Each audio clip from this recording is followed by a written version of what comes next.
എല്ലാവർക്കും നമസ്കാരം. Welcome back to Niyans. ചോറിൻ്റെ കൂടെ കഴിക്കാൻ നല്ല നാടൻ രീതിയിൽ തയ്യാറാക്കിയിട്ടുള്ള 3 തരം കറികളുടെ റെസിപ്പിയാണ് ഇന്നത്തെ വീഡിയോയിലുള്ളത്. ആദ്യം ഉരുളക്കിഴങ്ങ് മെഴുക് പുരട്ടിയാണ്. ഇതെങ്ങനെയാണ് തയ്യാറാക്കുന്നത് നോക്കാം.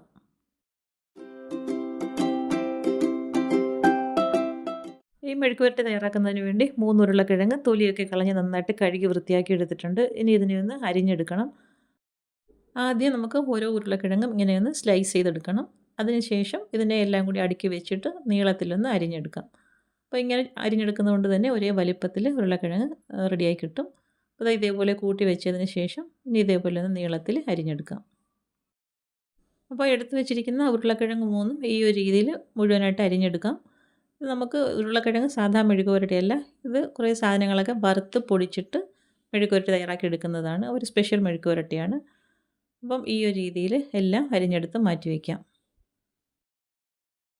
ഇപ്പോൾ ഇതാ എടുത്ത് വെച്ചിരുന്ന ഉരുളക്കിഴങ്ങെല്ലാം അരിഞ്ഞെടുത്തിട്ടുണ്ട്. ഇനി നമുക്കിത് ഒരു പാത്രത്തിലേക്ക് ഇട്ട് കൊടുക്കാം. ഇട്ട് കൊടുത്തിട്ടൊന്ന് വേവിച്ചെടുക്കാനുള്ളതാണ്. അപ്പോൾ അത് അരിഞ്ഞു വെച്ചിരിക്കുന്ന ഉരുളക്കിഴങ്ങ് വേവിക്കാനുള്ള പാത്രത്തിലേക്ക് ഇട്ട് കൊടുക്കാം. ഇട്ട് കൊടുത്തതിന് ശേഷം അതിലേക്ക് വേകാൻ ആവശ്യമുള്ള വെള്ളവും കൂടി ഒഴിച്ചു കൊടുക്കാം. വെള്ളം ഒഴിച്ചു കൊടുത്തിട്ട് ഉരുളക്കിഴങ്ങിന് ആവശ്യമുള്ള ഉപ്പും കൂടി ചേർത്ത് കൊടുക്കാം. ഉപ്പും ചേർത്ത് കൊടുത്തതിന് ശേഷം ഇത് അടുപ്പിലേക്ക് വെച്ച് കൊടുത്തൊന്ന് വേവിച്ചെടുക്കണം. നല്ലതുപോലെ ഒന്ന് മിക്സ് ചെയ്ത് കൊടുക്കാം. മിക്സ് ചെയ്ത് കൊടുത്തിട്ട് പാത്രം ഒന്ന് മൂടി വെച്ച് അടുപ്പിലേക്ക് വെച്ച് കൊടുക്കാം. അത് വേകുന്ന സമയം കൊണ്ട് നമുക്ക് വറുക്കാനുള്ളതെല്ലാം വറുത്തെടുക്കാം. അപ്പോൾ അത് ഒരു പാൻ അടുപ്പിലേക്ക് വെച്ച് കൊടുത്ത് അതിലേക്ക് കുറച്ച് വെളിച്ചെണ്ണ ഒഴിച്ചു കൊടുത്തിട്ടുണ്ട്. വെളിച്ചെണ്ണ ചൂടായി വരുമ്പോൾ 1 ടീസ്പൂൺ അളവിൽ ഉഴുന്നിട്ട് കൊടുക്കാം. ഒരു 1/4 ടീസ്പൂൺ ജീരകവും 4-5 വറ്റൽമുളകും കൂടി ഇട്ട് കൊടുത്ത് നന്നായിട്ടൊന്ന് വറുത്തെടുക്കണം. ഫ്ലെയിം ഒരു മീഡിയത്തിൽ ഇട്ട് കൊടുത്തതിന് ശേഷം വറുത്തെടുക്കാം. ഒരുപാട് കരിഞ്ഞു പോകരുത്. നന്നായിട്ടൊന്ന് കളർ മാറി വരുന്നത് വരെ ഒന്ന് മൂപ്പിച്ചെടുക്കാം. ഇതേപോലെ ഒന്ന് കളർ മാറി വരുന്ന സമയത്ത് അതിലേക്ക് കുറച്ച് തേങ്ങ ചിരകിയതും കൂടി ഇട്ട് കൊടുക്കാം. ഒരു 1/4 കപ്പോളം തേങ്ങ ചിരകിയത് ഇട്ട് കൊടുക്കാം. ഇട്ട് കൊടുത്തതിന് ശേഷം ഇനി തേങ്ങ മൂത്ത് വരുന്നത് വരെ ഒന്ന് ഇളക്കി കൊടുക്കാം. അപ്പോൾ തേങ്ങ എണ്ണയിൽ കിടന്ന് നന്നായിട്ടൊന്ന് മൂത്ത് വരണം. എണ്ണ ഒഴിച്ച് വറുക്കുന്നത് കൊണ്ട് തന്നെ തേങ്ങ പെട്ടെന്ന് മൂത്ത് കിട്ടും. നന്നായിട്ടൊരു ഗോൾഡൻ കളറാകുമ്പോൾ നമുക്ക് ഫ്ലെയിം ഓഫ് ചെയ്ത് കൊടുക്കാം. ഇപ്പോൾ തേങ്ങ നന്നായിട്ട് മൂത്ത് വന്നിട്ടുണ്ട്. ഈ ഒരു സമയമാകുമ്പോഴേക്കും ഫ്ലെയിം ഓഫ് ചെയ്ത് അടുപ്പിൽ നിന്ന് മാറ്റാം. നന്നായിട്ടൊന്ന് തണുപ്പിച്ചെടുക്കണം. തണുത്തിട്ട് വേണം ഇതൊന്ന് പൊടിച്ചെടുക്കാൻ. അപ്പോഴേക്കും അടുപ്പിൽ വെച്ചിരുന്ന ഉരുളക്കിഴങ്ങ് നന്നായിട്ട് വെന്ത് വന്നിട്ടുണ്ട്. അതിന് വെള്ളം വാർത്ത് കളഞ്ഞതിന് ശേഷം മാറ്റി വയ്ക്കാം. ഇനി അതേ പാനിൽ തന്നെ വെളിച്ചെണ്ണ ഒഴിച്ച് കൊടുക്കുന്നുണ്ട്. വെളിച്ചെണ്ണ ചൂടായി വരുമ്പോൾ കടുക് ഇട്ട് കൊടുക്കാം. അതിൻ്റെ കൂടെ തന്നെ കുറച്ച് കറിവേപ്പിലയും കൂടി ഇട്ട് കൊടുക്കുന്നുണ്ട്. പിന്നീട് അതിലേക്ക് ഒരു 1/2 ടീസ്പൂൺ അളവിൽ വെളുത്തുള്ളി ചതച്ചതും കൂടി ചേർത്ത് കൊടുക്കാം. ഇനി ഇതെല്ലാം കൂടി നന്നായിട്ടൊന്ന് മൂപ്പിച്ചെടുക്കണം. വെളുത്തുള്ളിയുടെയൊക്കെ പച്ചമണം മാറുന്നത് വരെ നന്നായിട്ടൊന്ന് മൂപ്പിച്ചെടുക്കാം. അപ്പോൾ ഇത് നന്നായിട്ട് മൂത്ത് വന്നിട്ടുണ്ട്. ഈ ഒരു സമയമാകുമ്പോഴേക്കും ഒരു 1/4 ടീസ്പൂൺ അളവിൽ മഞ്ഞൾപ്പൊടി ഇട്ട് കൊടുക്കാം. മഞ്ഞൾപ്പൊടിയും കൂടി ഇട്ട് കൊടുത്ത് അത് വീണ്ടും നന്നായിട്ടൊന്ന് ഇളക്കി കൊടുക്കാം. ഇനി ഇതിലേക്ക് ചേർത്ത് കൊടുക്കേണ്ടത് സവാളയാണ്. ഒരു പകുതി സവാള നന്നായിട്ട് കനം കുറച്ചരിഞ്ഞ് ഇതിലേക്ക് ഇട്ട് കൊടുക്കാം. ഇട്ട് കൊടുത്ത് നന്നായിട്ടൊന്ന് വഴറ്റിയെടുക്കണം. അപ്പോൾ വലിയ സവാളയുടെ പകുതിയാണ് ചേർത്തിരിക്കുന്നത്. ചെറുതാണെങ്കിൽ ഒരു സവാള ചേർത്ത് കൊടുത്തോളൂ. അപ്പോൾ സവാള നന്നായിട്ട് ഇനി ഒന്ന് വഴണ്ട് വരണം. അത്രയും സമയം നമുക്കിതിനെ ഒന്ന് ഇളക്കി കൊടുക്കാം. അപ്പോൾ സവാള ഏകദേശമൊക്കെ ഒന്ന് വഴണ്ട് വന്നിട്ടുണ്ട്. ഈ ഒരു സമയത്ത് ഇതിലേക്ക് ഇനി കുറച്ച് കുരുമുളക് പൊടിയും കൂടി ചേർത്ത് കൊടുക്കാം. ഒരു 1/2 ടീസ്പൂൺ അളവിൽ കുരുമുളക് പൊടിയും കൂടി ചേർത്ത് കൊടുക്കുന്നുണ്ട്. വീണ്ടും ഇത് നന്നായിട്ടൊന്ന് വഴറ്റി കൊടുക്കാം. അപ്പോൾ ചേർത്ത കുരുമുളക് പൊടിയും കൂടി നല്ലതുപോലെ ഒന്ന് മൂത്ത് കിട്ടണം. ആ ഒരു സമയം അത്രയും നല്ലതുപോലെ ഒന്ന് വഴറ്റി കൊടുക്കാം. ഇനി ഇതിലേക്ക് നമുക്ക് വേവിച്ച് വെച്ചിരിക്കുന്ന ഉരുളക്കിഴങ്ങ് ചേർത്ത് കൊടുക്കാം. അപ്പോൾ ഉരുളക്കിഴങ്ങ് ചേർത്ത് കൊടുത്തതിന് ശേഷം നല്ലതുപോലെ ഒന്ന് ഇളക്കി കൊടുക്കാം. അപ്പം മസാലയും ഉരുളക്കിഴങ്ങും എല്ലാം നന്നായിട്ടൊന്ന് യോജിച്ച് കിട്ടണം. അപ്പോൾ ആ ഒരു രീതിയിൽ നല്ലതുപോലെ ഒന്ന് ഇളക്കി കൊടുക്കാം. ഇപ്പോൾ ഉരുളക്കിഴങ്ങും മസാലയൊക്കെ നന്നായിട്ടൊന്ന് യോജിച്ച് കിട്ടിയിട്ടുണ്ട്. അപ്പോൾ ഈ ഒരു സമയത്ത് നേരത്തെ നമ്മൾ വറുത്തത് മിക്സിയിലിട്ട് പൊടിച്ചെടുത്തിട്ടുണ്ട്. അപ്പോൾ ഇതേപോലെ പൊടിച്ചെടുത്തത് അതിലേക്ക് ഇട്ട് കൊടുക്കാം. അപ്പം മസാലയും കൂടി ഇട്ട് കൊടുത്തതിന് ശേഷം വീണ്ടും നല്ലതുപോലെ ഒന്ന് ഇളക്കി കൊടുക്കണം. ഇപ്പോൾ ഈ പൊടിച്ചതും കൂടി ചേർത്തിട്ട് നന്നായിട്ടൊന്ന് ഇളക്കി കൊടുക്കാം. അപ്പോൾ ഈ ഒരു രീതിയിൽ നന്നായിട്ടൊന്ന് മിക്സ് ചെയ്തെടുക്കണം. അപ്പോൾ ഇത്രയേ ഉള്ളൂ നമ്മുടെ ഉരുളക്കിഴങ്ങ് മെഴുക്ക് പുരട്ടി. എന്തെങ്കിലുമൊക്കെ നനവൊക്കെ ഉണ്ടെന്നുണ്ടെങ്കിൽ ഈ സമയത്ത് നല്ലതുപോലെ ഒന്ന് ഇളക്കി ഡ്രൈ ആക്കി എടുക്കാം. അപ്പോൾ നല്ല സൂപ്പർ ടേസ്റ്റാണ് ഉരുളക്കിഴങ്ങ് മെഴുക്ക് പുരട്ടി ഇങ്ങനെ തയ്യാറാക്കിയാൽ. അപ്പം ഉപ്പ് നോക്കുമ്പോൾ ചെറുതായിട്ട് കുറവുണ്ടായിരുന്നു. അപ്പോൾ ആ സമയത്ത് കുറച്ച് ഉപ്പും കൂടെ ചേർത്ത് കൊടുക്കുന്നുണ്ട്. ഉപ്പ് ഇട്ട് കൊടുത്തതിന് ശേഷം വീണ്ടും നല്ലതുപോലെ ഒന്ന് ഇളക്കി കൊടുക്കുന്നുണ്ട്. അപ്പോൾ ഇത്രയേ ഉള്ളൂ. ഫ്ലെയിം ഓഫ് ചെയ്ത് ഇനി അടുപ്പിൽ നിന്ന് മാറ്റാം. നമുക്ക് വേറൊരു പാത്രത്തിലേക്ക് ആക്കി കൊടുക്കാം. നല്ല കിടിലൻ ടേസ്റ്റാണ് ചോറിൻ്റെ കൂടെ കഴിക്കാൻ. അപ്പോൾ ഈ ഒരു രീതിയിൽ ഉരുളക്കിഴങ്ങ് കൊണ്ട് ഈ മെഴുക്ക് പുരട്ടി ഇങ്ങനെ ഒന്ന് തയ്യാറാക്കി നോക്കൂ. തേങ്ങയൊക്കെ വറുത്ത് ചേർക്കുന്നത് കൊണ്ട് തന്നെ നല്ല ടേസ്റ്റാണ്.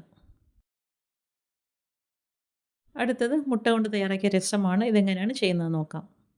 ഈ മുട്ട രസം തയ്യാറാക്കുന്നതിന് വേണ്ടി മിക്സിയുടെ ചെറിയ ജാറിലേക്ക് ഒരു 7 8 അല്ലി വെളുത്തുള്ളിയും 8 ചുവന്നുള്ളിയും 1/4 ടീസ്പൂൺ ജീരകവും ചേർത്ത് നന്നായിട്ടൊന്ന് ചതച്ചെടുക്കാം.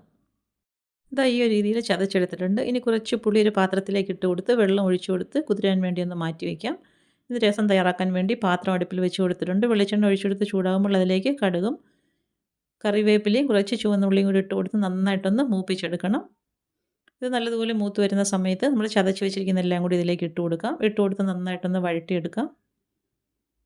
അപ്പോൾ ഇതേപോലെ വഴറ്റി കൊടുത്തതിന് ശേഷം ഇനി അതിലേക്ക് ചേർത്ത് കൊടുക്കേണ്ടത് 1 ടീസ്പൂൺ അളവിൽ മല്ലിപ്പൊടിയാണ്. മല്ലിപ്പൊടിയും ഒരു 1/2 ടീസ്പൂൺ അളവിൽ മഞ്ഞൾപ്പൊടിയും 1 ടീസ്പൂൺ അളവിൽ കുരുമുളക് പൊടിയും കൂടെ ചേർത്ത് കൊടുക്കാം.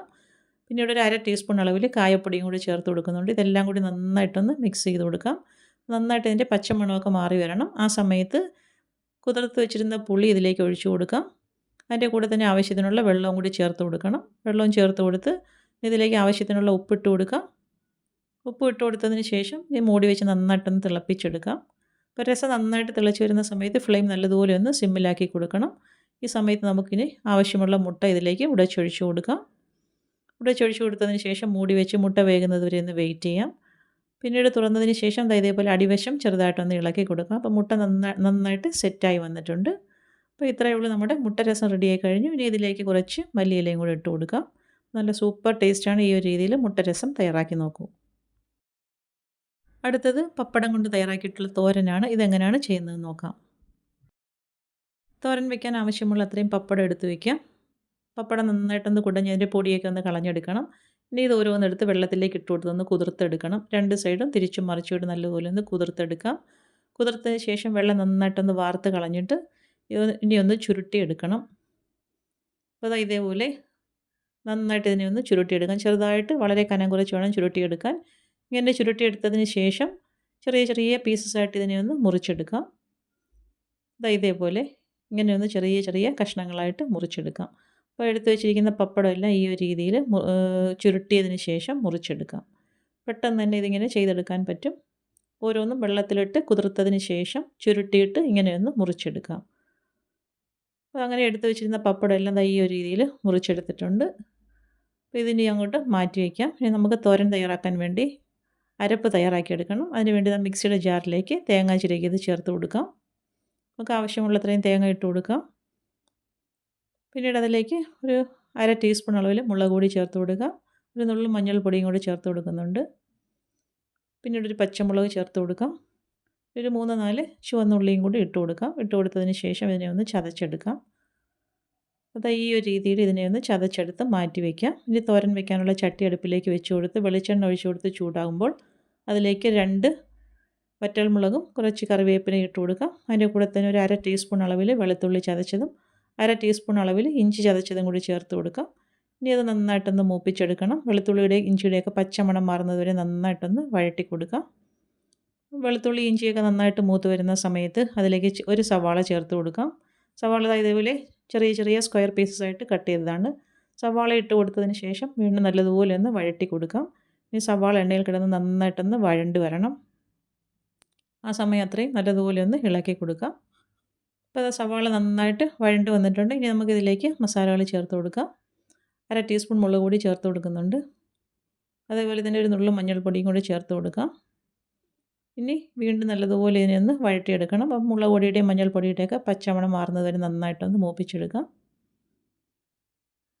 ഇതേപോലെ നന്നായിട്ട് മൂപ്പിച്ചെടുക്കണം. മൂത്ത് വരുന്ന സമയത്ത് ഇനി ഇതിലേക്ക് നമുക്ക് കുറച്ച് വെള്ളം ഒഴിച്ച് കൊടുക്കണം. ഒരു 1/4 കപ്പോളം വെള്ളം ഒഴിച്ച് കൊടുത്ത് നല്ലതുപോലെ ഒന്ന് മിക്സ് ചെയ്ത് കൊടുക്കാം. അപ്പോൾ ഈ ഒരു രീതിയിൽ നന്നായിട്ടൊന്ന് ഇളക്കി കൊടുക്കണം. ഇളക്കി കൊടുത്തതിന് ശേഷം ആവശ്യത്തിനുള്ള ഉപ്പും കൂടെ ചേർത്ത് കൊടുക്കാം. ഉപ്പും ചേർത്ത് കൊടുത്ത് വീണ്ടും നന്നായിട്ടൊന്ന് മിക്സ് ചെയ്ത് കൊടുക്കാം. ഇതുപോലെ നന്നായിട്ട് മിക്സ് ചെയ്ത് കൊടുത്തതിന് ശേഷം നമ്മൾ അരിഞ്ഞ് വെച്ചിരിക്കുന്ന പപ്പടം ഇതിലേക്ക് ചേർത്ത് കൊടുക്കാം. പപ്പടം ഇട്ട് കൊടുത്തതിന് ശേഷം നല്ലതുപോലെ ഒന്ന് മിക്സ് ചെയ്ത് കൊടുക്കണം. ഇതേപോലെ നല്ലതുപോലെ ഒന്ന് മിക്സ് ചെയ്ത് കൊടുത്ത് മൂടി വയ്ക്കാം. ഇനി പപ്പടം ഒന്ന് വെന്ത് കിട്ടണം. ചട്ടി മൂടി വെച്ച് പപ്പടം വേകുന്നത് വരെ ഒന്ന് വെയിറ്റ് ചെയ്യാം. ഇടയ്ക്കൊന്ന് തുറന്ന് വീണ്ടും ഒന്നുകൂടി ഒന്ന് ഇളക്കി കൊടുക്കണം. ഇളക്കി കൊടുത്തതിന് ശേഷം വീണ്ടും ഒന്ന് മൂടി വയ്ക്കാം. ആ വെള്ളമൊക്കെ നന്നായിട്ടൊന്ന് വറ്റി വരണം. ഒന്ന് ഇളക്കി കൊടുത്തതിന് ശേഷം വീണ്ടും ചട്ടി ഒന്ന് മൂടി വെച്ച് കൊടുക്കാം.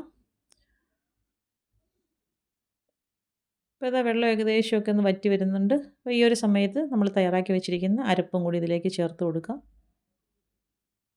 അരപ്പ് ചേർത്ത് കൊടുത്തൊന്ന് ലെവൽ ചെയ്ത് കൊടുത്തിട്ട് അരപ്പൊക്കെ നന്നായിട്ടൊന്ന് ആവി കയറി വരണം. ആ സമയത്ത് ഒന്നുകൂടി ഒന്ന് മൂടി വെച്ച് കൊടുക്കാം. അപ്പോൾ അതാ നന്നായിട്ട് അരപ്പൊക്കെ ആവി കയറി വെള്ളമൊക്കെ നല്ലതുപോലെ വറ്റി തോരൻ നല്ല ഡ്രൈ ആയി വന്നിട്ടുണ്ട്. ഇനി ഇതിലേക്ക് ചേർത്ത് കൊടുക്കേണ്ടത് കുറച്ച് പുളിയാണ്. അപ്പോൾ എന്താ ഒരു ചെറിയ കഷ്ണം പുളി കുറച്ച് വെള്ളത്തിലിട്ട് കൊടുത്ത് നന്നായിട്ടൊന്ന് പിഴിഞ്ഞ് ഇതിലേക്ക് ചേർത്ത് കൊടുക്കാം. ഇതേപോലെ ഇതിലേക്ക് ഒഴിച്ചു കൊടുത്തതിന് ശേഷം നല്ലതുപോലെ ഒന്ന് ഇളക്കി കൊടുക്കാം. അപ്പോൾ പപ്പടം നമ്മൾ വേവിക്കുന്ന സമയത്ത് പുളി ഇതിലേക്ക് ചേർത്ത് കൊടുക്കരുത്. ഈ അരപ്പിൽ ചെറിയതായിട്ടൊന്ന് പുളി കിട്ടാൻ വേണ്ടിയാണ് ഞാൻ ഈ സമയത്ത് പുളിവെള്ളം ചേർത്ത് കൊടുക്കുന്നത്. വെള്ളം ചേർത്ത് കൊടുത്തതിന് ശേഷം നന്നായിട്ടൊന്ന് ഇളക്കി വറ്റിച്ചെടുക്കാം.